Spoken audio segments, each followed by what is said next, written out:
in 1939.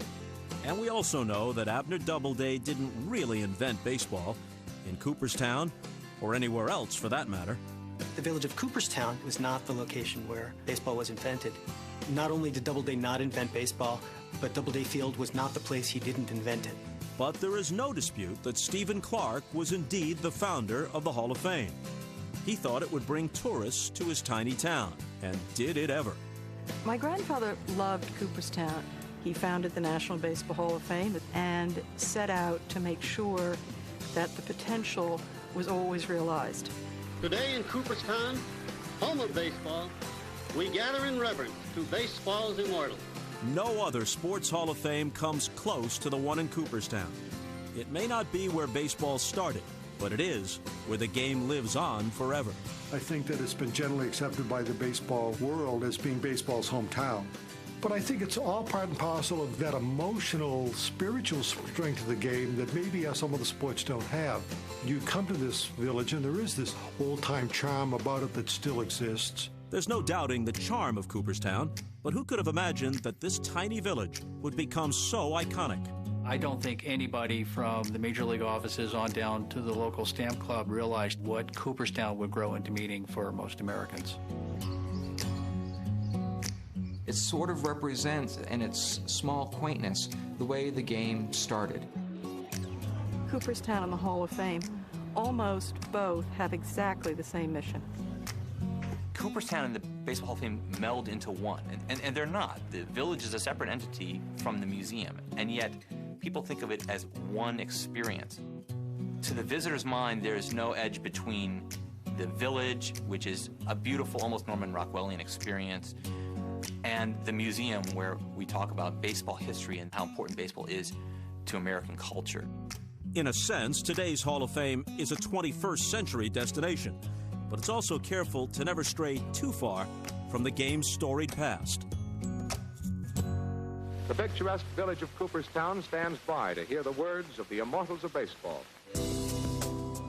Over 7 decades, the tone and content of the acceptance speeches has varied.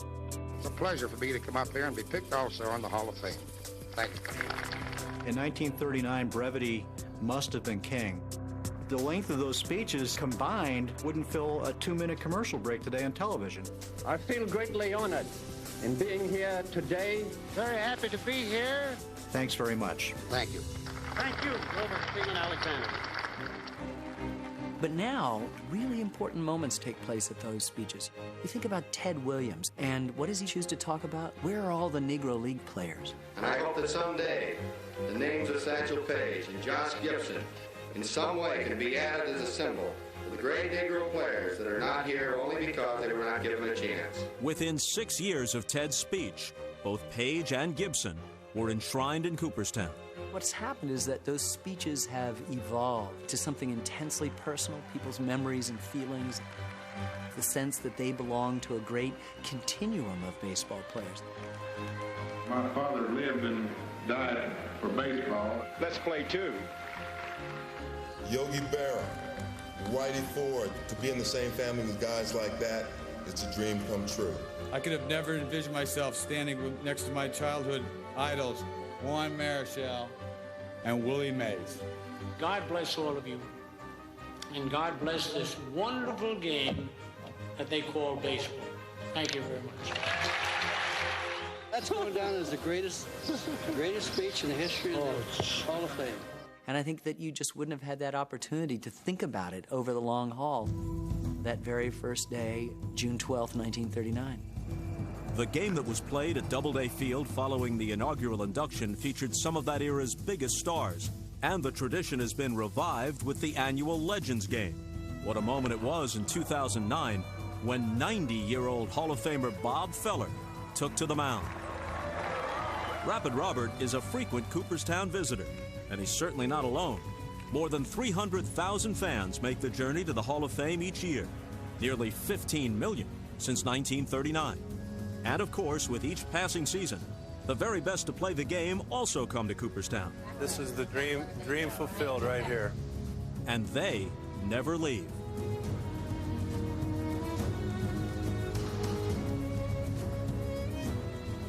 You know, when you see an individual out there having fun like that, you want to have fun like that yourself. So, one of my heroes.